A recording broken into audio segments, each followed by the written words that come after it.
dare threaten my impish little plaything? Who said that?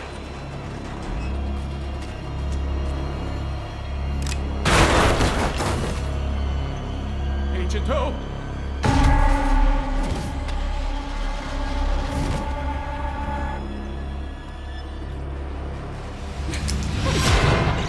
What's the matter, Demon Hunter? Never seen a real demon before.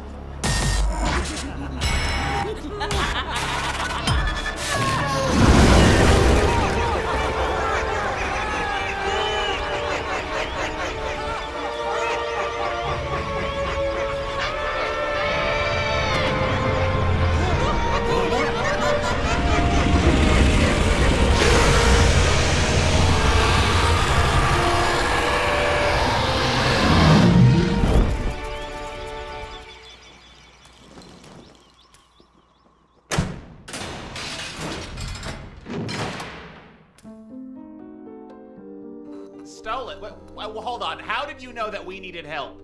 I have my ways, darling. Are you all right? Ugh, I'm fine, Stolas. Good. How the fuck did you get caught by humans? Are you little creatures not being careful up here? You know, if you get in trouble, I get in trouble. We don't want that. They caught us off guard, Your Highness. Yeah, you can unclench your bird puss, Stolas. It's not gonna happen again, okay? Luckily for you, most don't believe the word of the demon-obsessed lunatics. They are seen as kooks. Kooks. Such a silly word. Now, let us all return. Yes, please. I'd like to get back to the correct hellhole as soon as possible. They cross the void beyond the mind. The empty space that circles time. They see through another stubble blind. To seek a truth you never find. Eternal wisdom is their guide. Any suggestions, Doctor?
What is a good art or craft of magic that I can practice that wouldn't affect others?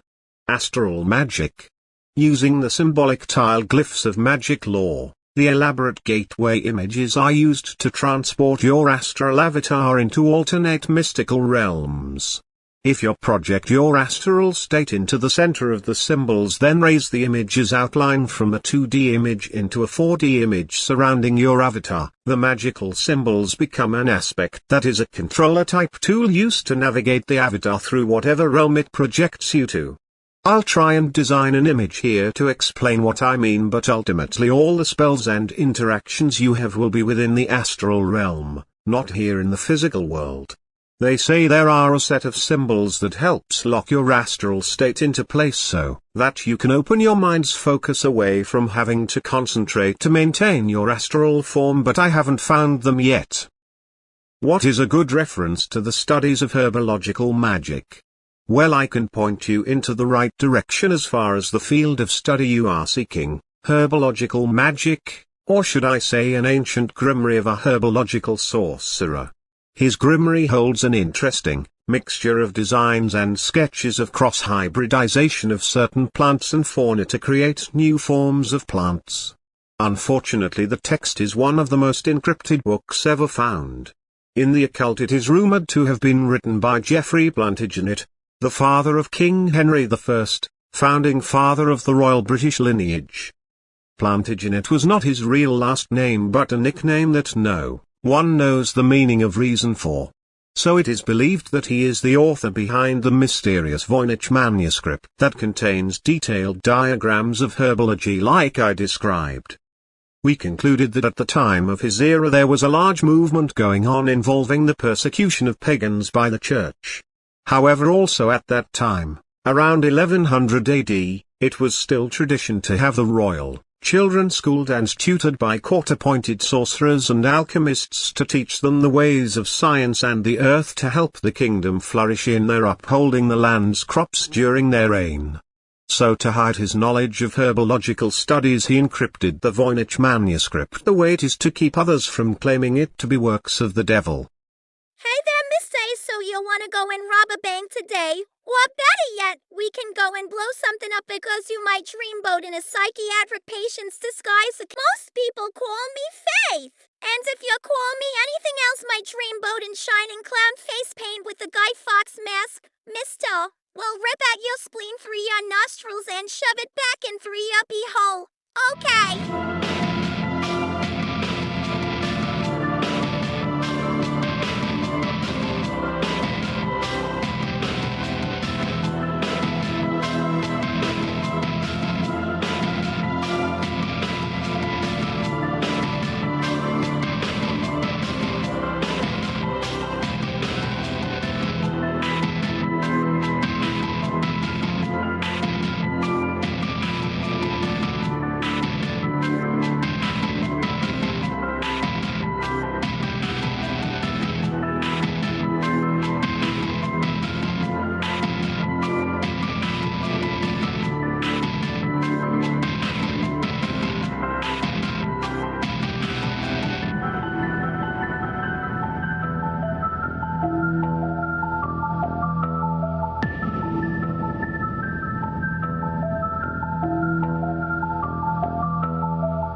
Have I ever witnessed any Wiccan magic? Yes, on multiple accounts. When I was a child, the symbolic images of this picture called out to me, and I suddenly became aware that I was an aspect of one of the Wiccan gods known as Goya, the withered willow tree of despair and sorrow, the sister of Gaia, the white oak tree of the waters of life, and ever-present Mother Earth. A manifested form of the living life force within the earth we now call the Schumann resonance. Later in life I came across a plot to kidnap the sisters of the Witches' Order, the ones who answer the karmatic laws of the Witches' Rule of Three. The living shadow of darkness known by many names, Gulvig, The crone behind the mystery of the Morrigan's duality, the spectre that was supposed to be imprisoned beneath the Church of St. Peter by ancient arcane sages, sealed beneath the Vatican with a statue, the fountain of youth, the dark spirit known as the taint of sin. This entity had planned on taking the souls of the three sisters and imprisoning them within his realm so that he could take control of an aspect of the Earth's life force and become a self-proclaimed god over the Earth. We went and fought this entity, freeing the sisters Freya, Frigga and Frey, entrapping it within its dominion and sealed beneath the stone mount of the Seal of Abruxas. The Dark Lord switched off on our secret, a master ring, to control all others. And into this ring, he poured his cruelty, his malice, and his will to dominate all life. One ring to rule them all.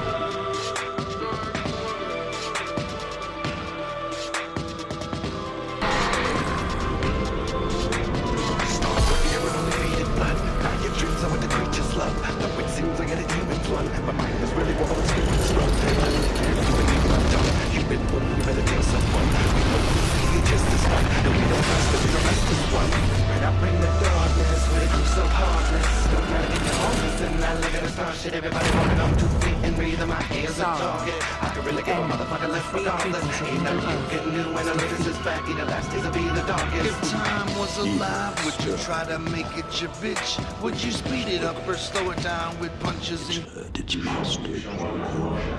But he was destroyed. Destroyed.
You go back and late. Five on the lowest and I'm picking the truth. Back on the loose with nothing to lose and much to gain. Ride together deep in your veins. Spread out the open artery and the blood print we remain. It better show that know the bullshit that's us, but it is quite irrelevant. Like trying to tell the force on celibate, and it all depends on who's getting it. Born again Christians, I don't miss shit. Time to bear witness, notice sick, disinfecting the business, cause for conditions, pray for forgiveness, stay on the business.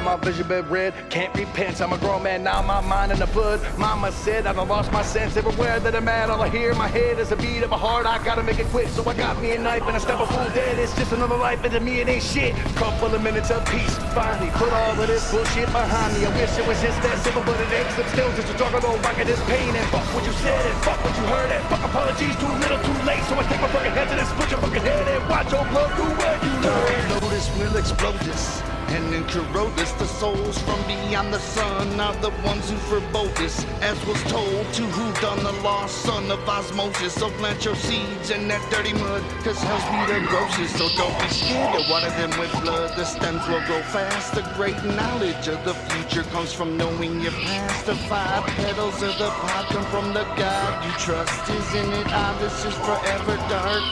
Load up.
Deeds cause a severe injustice to occur against both spiritually powerful beings and powerfully skilled people, then that is when their fate comes back to right what has been made wrong, and justice is brought against those who live wicked lives. One of those such signs of such injustice is the unrest of spirits. When the dead cannot rest peacefully, when spirits of the deceased begin appearing before others unable to cross over, it usually is because of a severe injustice that has caused their spirits to linger, unable to let this life go and carry on to the next until those rights have been wronged. There is a solution to this problem found in the legends of the Norse during the end of days for their culture, foreseen in a vision-like prophecy called Ragnarok. In this prophecy there are a series of events that will occur just prior to the destruction of the earth.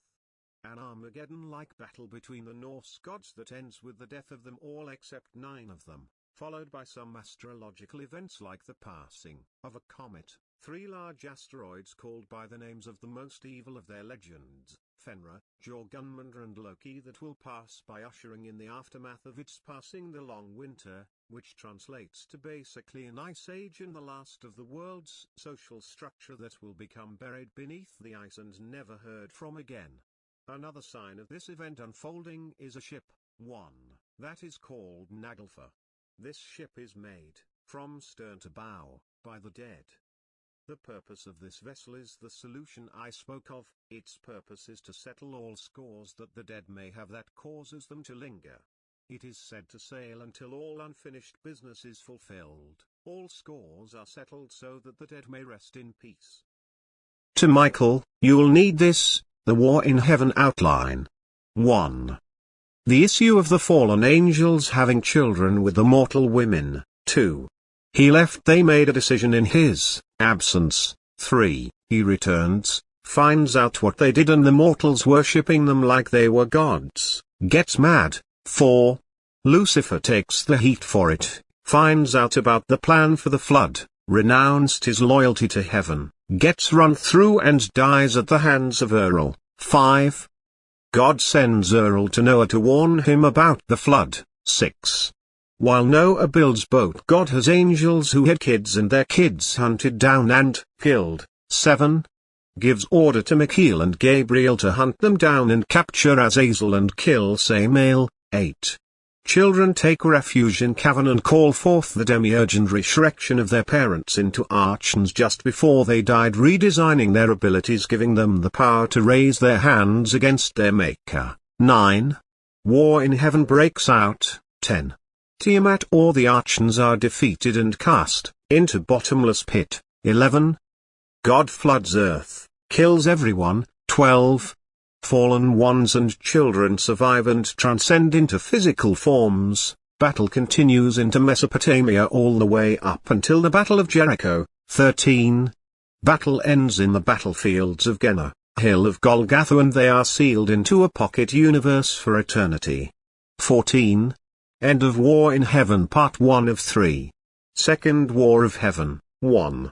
First War continues into the medieval era. Begins with the conquests of Constantine and the Merovingians, who seek to take control of the earth with the Holy Roman Empire. 2. Battle continues for 500 years until it culminates with the War of the Crusades. This conflict condemns the children of the fallen to God's judgment of them being abominations by the suffering of the people under their conquest. 3. Crusades conflict ends with Richard the Lionheart and his attempt to orchestrate the war in heaven from the beginning, as he was the source behind heaven and the flooding, as well as Death at Earl's hands, establishing his British reign over the world and sealing the fate of the Nephilim. End War in Heaven Part 2. End of the War in Heaven. All these things were brought about by someone giving them tips, information of how history turned out, leading them towards victory. That source is here in this era. 1. The grounds of Armageddon's reasons are made clear. It is the end of the war in heaven, battling for control over creation from the sons of iniquity. The details are laid out clearly by my involvement so far. As you can see, there is still much of a war for me to fight. This is only their beginning. When I can fill in the details fully, then the war is close to being over. So this is one of my goals.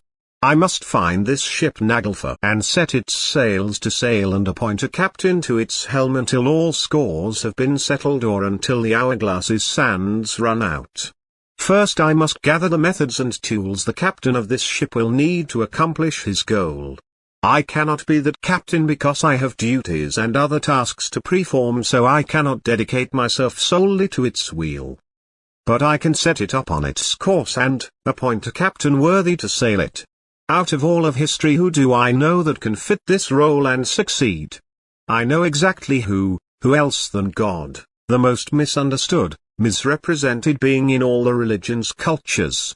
The one entity that I know who needs the opportunity to show the world who he really is beyond all the misconceptions and exaggerations to his name. Who else other than myself, that has been displayed in so many false ways that it drowns out the truth of who they are. A ship needs a few things in order to sail: a wheel, a mast, a captain and a crew. Besides, it fits perfectly with his entitlements as the Lord of Hosts and the Great Spirit. Who else to sail the ship that will settle the conflicts of the spirits than the Lord himself?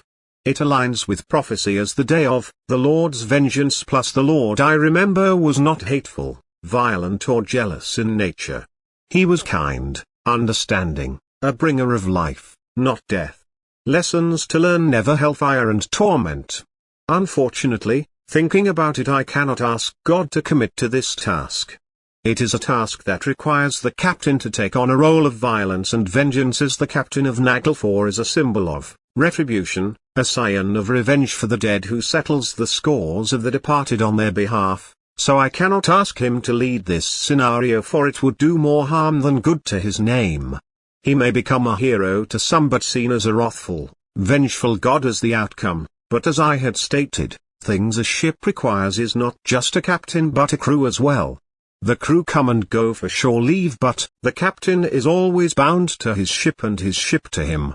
In this I find that I cannot sail this vessel, for I am one of the guardians of the Northern Watchtower, the position of Michael, lead guardian angel appointed by the command of the Almighty.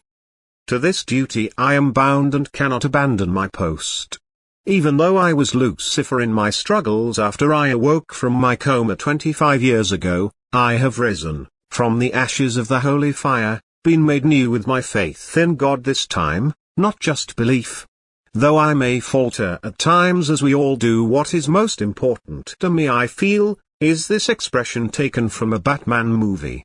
Why is it that we fall down? So that we can learn how to pick ourselves back up. Meaning the point is that we all falter in our faith, our trust in God, at some point. What is important is that we seek to overcome that obstacle and regain our faith, mend our trust by not condemning Him totally and allow Him to reveal the truth, no matter how harsh it may be. For in our faith in God can we see that if we live our lives with each other in the same fashion as I said here, then we can overcome the petty differences and arguments that lead to our greatest problems, I should think.